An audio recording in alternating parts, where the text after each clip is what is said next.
तो चलिए शुरू करते हैं। आज हम लोग पढ़ेंगे ओम्स लॉ के बारे में। ओम्स लॉ में सिंपल बस यही बताया गया है कि जैसे जैसे आप सर्किट का वोल्टेज बढ़ाइएगा वैसे वैसे आपका करंट का वैल्यू भी बढ़ते चला जाएगा। और यहाँ पे कुछ चीज़ों को ध्यान रखना है, जैसे वहाँ पे टेम्परेचर यहाँ पे कांस्टेंट होगा टेम्परेचर, और दूसरा चीज़ यहाँ पे ज्योमेट्रिकल फैक्टर्स को कांस्टेंट रखना है। कांस्टेंट टेम्परेचर कहने का मतलब क्या है कि आपका सपोज़ करिए रूम टेम्परेचर पे स्टार्ट हुआ तो उसके ही आसपास अगर टेम्परेचर रहा, थोड़ा बहुत वेरी हुआ तो उससे दिक्कत नहीं है। ज्योमेट्रिकल फैक्टर का मतलब हो गया लेंथ और एरिया कंडक्टर का चेंज नहीं होना चाहिए। अगर ये स्थिति बना हुआ रहेगा तो वोल्टेज और करंट डायरेक्टली प्रोपोर्शनल होंगे। यहाँ स्टेटमेंट देख लीजिए, according to Ohm's law at constant temperature and constant geometrical factor current passing through a conductor is directly proportional to applied potential difference. मतलब जितना ज़्यादा वोल्टेज उतना ज़्यादा करंट। और यहाँ से फिर हम लोगों को क्या मिला है, यहाँ से एक इक्वेशन मिल रहा है, उसका नाम कितना है, V is equal to V is proportional to I, और यहाँ से मिल गया V is equal to IR। यहाँ पे R क्या है, रेजिस्टेंस है। उसके बाद है कि V is equal to IR को हम लोग यहाँ पे बोलते हैं macroscopic form of Ohm's law V is equal to IR है। इससे भी एक छोटा फॉर्म है जिसका नाम है J is equal to sigma I, ये भी ओम्स लॉ है। यहाँ पे J जो है उसको बोलते हैं करंट डेंसिटी, और यहाँ E क्या है, इलेक्ट्रिक फील्ड, और सिग्मा क्या है, कंडक्टिविटी है। आपको आगे चल के इसी में पढ़िएगा रेसिस्टिविटी और कंडक्टिविटी। तो सिग्मा इज़ कंडक्टिविटी, और इसको हम लोग बोलते हैं, इस वाले चीज़ को हम लोग क्या बोलते हैं, माइक्रोस्कोपिक फॉर्म। इसको हम लोग क्या बोलते हैं, microscopic form, J is equal to sigma I को। उसके बाद आगे चलते हैं कि थोड़ा रेसिस्टेंस के बारे में समझना अगर है हम लोगों को, तो रेसिस्टेंस के बारे में समझने के लिए इसको समझना होगा। जैसे एक फार्मूला होता है I बराबर NEAVD। NEAVD अगर आपको नहीं पता है तो इसी वीडियो में आगे पता चल जाएगा। तो यहाँ से VD बराबर क्या होगा, तो यहाँ से हो जाएगा VD is equal to I बटा NEA। VD is equal to होगा I बटा NEA, और VD का जो फार्मूला होता है, VD का फार्मूला होता है डबल E, मतलब एक E है मैग्नीट्यूड ऑफ चार्ज, एक इलेक्ट्रिक फील्ड, और टाउ है, और M है। VD का फार्मूला होता है। तो VD के फार्मूला की जगह इसको लिख दिए। यहाँ पे जो हम लोग VD का जो फार्मूला रखे थे, तो VD के फार्मूला की जगह हम लोग इसको रख दिए हैं। अब VD के फार्मूला की जगह रख दिए डबल टाउ बटा M, इधर I बटा NE आ गया। अब E बराबर होता है V बाई एल। E बराबर कितना होता है formula, V upon L, potential difference, potential upon distance. तो यहाँ V बाई एल रख दिए। अब यहाँ I बटा NE ऐसे आ गया। इसके बाद क्या है कि आप यहाँ से देख सकते हैं कि यहाँ V बाई आई अगर कर दिया जाएगा तो ML बटा NE स्क्वायर टाउ हो जाएगा। अगर V बाई आई यहाँ से कर दिया जाए तो यहाँ कितना हो जाएगा, V by I is equal to ML बटा NE square tau into A. और V बाई आई जैसे हम लोग पढ़े हैं, V इज इक्वल टू कितना पढ़े हैं, IR, तो V is equal to IR पढ़े हैं, तो V बाई आई क्या हो जाएगा, R हो जाएगा। तो V बाई आई R हो गया, तो R का फॉर्मूला हमको क्या मिल गया, ML बटा NE स्क्वायर टाउ इंटू ए।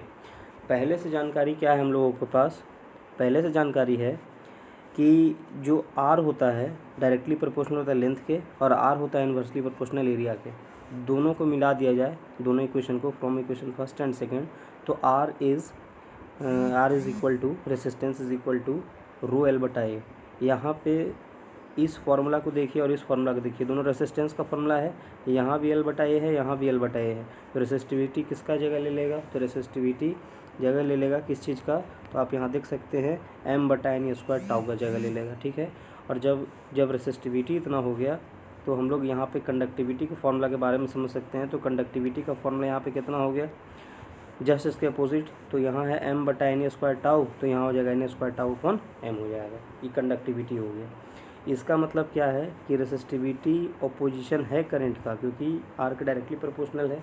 फार्मूला में आप देख सकते हैं R जहाँ है वहीं पे R के डायरेक्टली प्रोपोर्शनल यहाँ पे रेसिस्टिविटी है।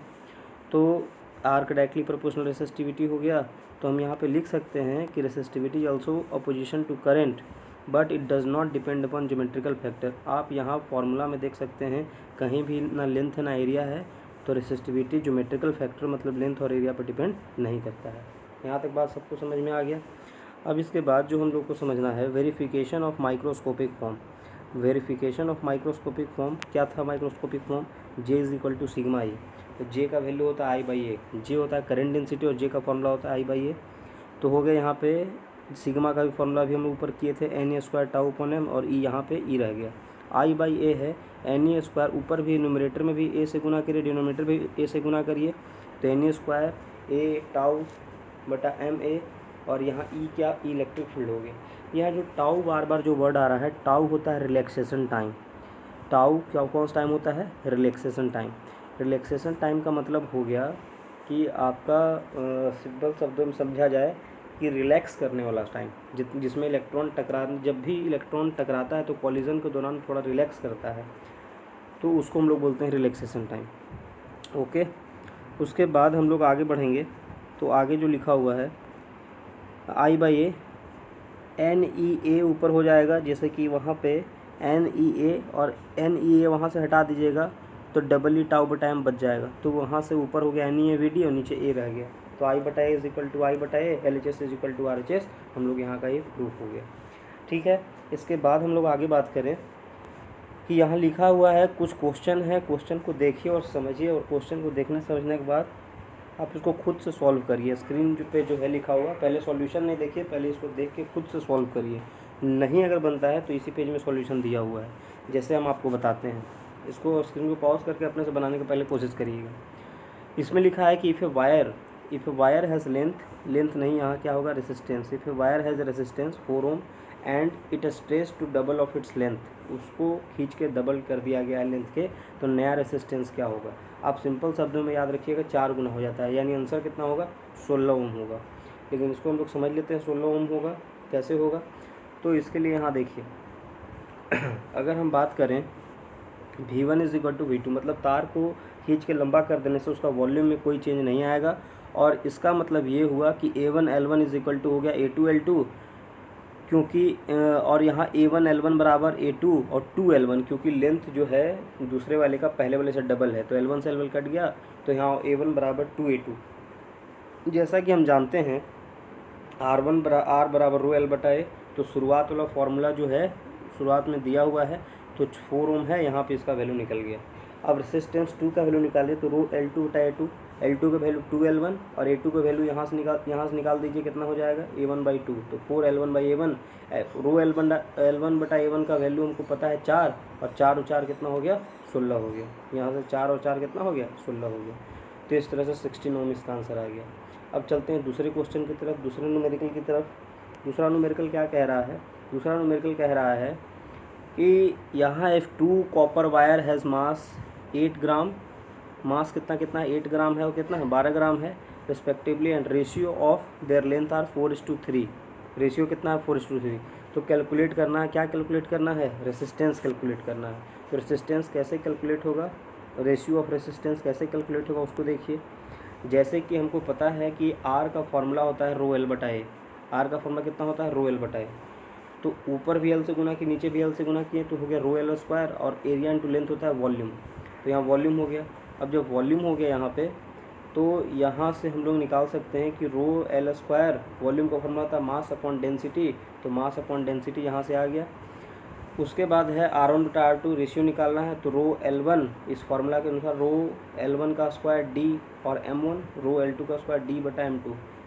दोनों कॉपर वायर तो रेसिस्टिविटी सेम रहेगा, डेंसिटी कट गया, और यहाँ पे हम लोग इसको सॉल्व कर लिए। उसके बाद जो जो वैल्यू दिया हुआ है क्वेश्चन में, उस क्वेश्चन में वैल्यू पुट करिए, आंसर आपका आ जाएगा 8:3। ठीक है, ये आपका क्वेश्चन नंबर 2 का सॉल्यूशन है। उसके बाद है थर्ड जो क्वेश्चन है, थर्ड क्वेश्चन में दे रहा है कि आपका है Q is equal to 40 square plus 60 passing through a wire in 3 second having 6 ohm resistance, then calculate potential difference. अब हमसे पूछ क्या रहा है, पोटेंशियल डिफरेंस, और दिया क्या है, रेसिस्टेंस। तो V फॉर्मूला हमको पता है, V इज इक्वल टू कितना फॉर्मूला, IR, तो हमको V निकालना है और R दिया हुआ है, तो I पे हम लोग बात करेंगे। तो हम लोग को पता है कि I बराबर होता है DQ बटा कितना फॉर्मूला होता है, DQ बटा DT फॉर्मूला होता है, तो इसको डिफ्रेंशिएट कर देंगे। डिफ्रेंशिएट करके हम लोग निकाल लेंगे इसका आंसर। डिफ्रेंशिएट करेंगे तो आ जाएगा 80 + 6, और यहाँ 3 सेकंड पुट किए तो आ गया 24 + 6 कितना 30, और V इक्वल टू IR से हम लोग पुट किए तो 180 वोल्ट आ गया इसका आंसर। अब आपके मन में डाउट हो रहा होगा I बराबर NE VD या VD बराबर डबल ई टाउ बटा एम कैसे होगा, तो ड्रिफ्ट वेलोसिटी को बस समझ लेते हैं। ड्रिफ्ट वेलोसिटी को समझिएगा यहाँ पे, तो इलेक्ट्रॉन और मोबाइल इन नेचर, आपको लिखा हुआ से अच्छा एक बार हम पहले इस तरह से बता दें कि अगर मान के चलिए कि कोई कंडक्टर का अंदर का स्ट्रक्चर है, तो इलेक्ट्रॉन यहाँ से चलना शुरू किया तो इलेक्ट्रॉन ऐसे ऐसे जाएगा, जहाँ मन वहाँ टकराएगा और जहाँ से चला वापस वही पहुँच जाएगा। तो नेट डिस्प्लेसमेंट कितना हो गया? नेट डिस्प्लेसमेंट 0 हुआ। जब डिस्प्लेसमेंट 0 हुआ तो वहाँ पे फ्लो नहीं हुआ तो करंट कितना हो गया? 0 हो गया। मतलब यहाँ पे जो लिखा हुआ है electron are mobile in nature, so without potential difference they move randomly and net displacement become 0 and also can not contribute any amount of current. लेकिन अब क्या होगा कि जैसे ही पोटेंशियल डिफरेंस अप्लाई होगा, when potential difference are applied, यहाँ then होगा, यहाँ इस जगह पे then displacement takes place and electron gain velocity along with thermal velocity which is known as drift velocity. कहने का मतलब क्या है कि पहले इलेक्ट्रॉन जहाँ से टकरा था वहीं चला जा रहा था, क्योंकि अगल बगल से कोई फोर्स लगाना नहीं था। अब क्या होगा कि इलेक्ट्रॉन अपने लैटिस के अंदर तो घूमेगा ही और साथ साथ एक पर्टिकुलर डिस्प्लेसमेंट को भी पकड़ लेगा। तो एक ई वाला मोशन हो गया, एक इस तरह का मोशन हो गया। तो दोनों मोशन मिलके जो क्रिएट करता है वेलोसिटी, उसको हम लोग बोलते हैं ड्रिफ्ट वेलोसिटी। अब इसका फॉर्मूला कैसे डिराइव होगा, उस फॉर्मूला को देख लेते हैं। फॉर्मूला डिराइव है F = ma फॉर्मूला है, तो A = F/m हो जाएगा। From kinematics VD = U + AT। Initial displacement 0 था, वेलोसिटी 0, तो VD = A × tau. Tau relaxation time जितना ज़्यादा होगा उतना अच्छा ड्रिफ्टिंग करेगा। इसको भी हम क्लियर करते हैं। A बराबर हो गया F/m और F/m हो गया। और यहाँ से F बराबर फॉर्मूला पढ़े होंगे, F बराबर फॉर्मूला होता है Q × E। तो यहाँ चार्ज है तो E/m × कितना हो गया? टाउ। टाउ की हम लोग बात करें तो टाउ के बारे में हम पहले बता दिए थे कि टाइम रिलैक्सेशन टाइम है। टाउ रिलैक्सेशन टाइम कहने का मतलब है कि अगर मान के चलिए कि जैसे यहाँ पे कोई कंडक्टर के अंदर किसी जगह पे टकराया इलेक्ट्रॉन, तो टकराने के बाद जितना देरी रुकेगा, यहाँ मान के चलिए प्लस लगा, यहाँ मान के चलिए माइनस लगा है, तो यहाँ पे ई टकरा के जैसे ही यहाँ रुकेगा तो रुकने के दौरान ही इस पर फोर्स लगा के इसको इधर डिस्प्लेस किया जा सकता है। जब इलेक्ट्रॉन के पास थर्मल वेलोसिटी होगा, थर्मल वेलोसिटी के दौरान कोई भी बाहर का फोर्स इस पर काम नहीं करेगा। तो जैसे ही रुकेगा जितना देर, उतना ही अच्छा से ही क्या करेगा? ड्रिफ्ट करेगा। जैसे टकराने के बाद जिस समय रुकेगा उसी समय बाहर का फोर्स इसको डिस्प्लेस कर सकता है, मूवमेंट के दौरान नहीं कर सकता है। तो जितना देरी रुकेगा तो उसी को हम लोग बोलते हैं टाउ यानी रिलैक्सेशन टाइम। और जितना ज़्यादा रुकेगा उतने ज़्यादा ही डिस्प्लेस होगा, डिस्प्लेसमेंट से ही तो फ्लो होगा। तो रिलैक्सेशन टाइम जितना ज़्यादा होगा उतना ही ज़्यादा क्या होगा? करंट होगा। इस बात को बहुत अच्छे से ध्यान में रखिएगा। उसके बाद जो हम इस टॉपिक में आगे बताने वाले हैं कि how we can get I = NeAVD। Again यहाँ VD ड्रिफ्ट वेलोसिटी है, A एरिया है, Ne मतलब नंबर ऑफ़ इलेक्ट्रॉन्स हैं। देखिए इसमें याद रखना है, कैपिटल N का मतलब होता है total number of electron, small n का मतलब होता है number of electron per unit volume. तो कैपिटल N बराबर होगा N × volume. Total number of electron निकालने के लिए पर यूनिट वॉल्यूम वाले संख्या को पूरे वॉल्यूम से गुना कर देंगे। अब हम लोग आगे बढ़ते हैं इसमें। तो इसमें क्या है कि as we know that I = Q/T। Q क्या है यहाँ पे? Q है टोटल चार्ज और T क्या है यहाँ पे? टाइम है। अब यहाँ Q = Ne, तो N का value N × volume × E, N volume का वैल्यू A × L और E यहाँ पे E हो गया। टाइम का वैल्यू, टाइम कितना होता है? डिस्टेंस बटा स्पीड। तो अगर चलेगा तो वायर में लेंथ यहाँ से यहाँ तक का लेंथ कितना है? L है। यहाँ से यहाँ वायर लेंथ L है और एरिया इसका कितना है? A है। तो डिस्टेंस कितना चलेगा? तो डिस्टेंस चलेगा कितना? L। और स्पीड कितना चलेगा? तो कितना से चलता है? VD से। तो टाइम का फॉर्मूला कितना हो जाएगा? तो टाइम का फॉर्मूला अगर हमको निकालना है तो टाइम बराबर हो जाएगा डिस्टेंस L और स्पीड कितना हो गया? VD। तो यहाँ पे हम लोग टाइम निकाल दिए हैं, टाइम L/VD और Q का वैल्यू और टाइम का वैल्यू पुट करिए, NeAVD मिल जाएगा। तो यहाँ पे हम लोग को समझना है कि इस तरह से। अब क्या है कि रेसिस्टेंस जो है कंडक्टर का, रेसिस्टेंस जो कंडक्टर का होता है वो रेसिस्टेंस बढ़ता है अगर आप टेम्परेचर को बढ़ाइएगा। टेम्परेचर को बढ़ाने से रेसिस्टेंस कैसे बढ़ जाएगा? तो इसका जवाब रिलैक्सेशन टाइम देता है कि जैसे ही हम किसी भी कंडक्टर का टेम्परेचर बढ़ाएंगे तो वहाँ का रिलैक्सेशन टाइम घट जाएगा, रिलैक्स करने वाला समय घट जाएगा, जल्दी जल्दी कॉलिजन करना शुरू करेगा। और जल्दी जल्दी कॉलिजन करेगा तो ड्रिफ्ट वेलोसिटी नहीं बल्कि थर्मल वेलोसिटी इसका बढ़ जाएगा, ड्रिफ्टिंग नहीं होगा। इलेक्ट्रॉन एक जगह दूसरे का नहीं जाएगा, वहीं पे वाइब्रेट करेगा। इस वजह से फ्लो में दिक्कत आएगा, तो रेसिस्टेंस बढ़ जाता है। ठीक है, याद रखना है इसको। तो आज के लिए इतना ही। अगला जो टॉपिक है वो किरचॉफ्स लॉ है। बस आज इतना ही पर हम लोग पढ़ाई करेंगे।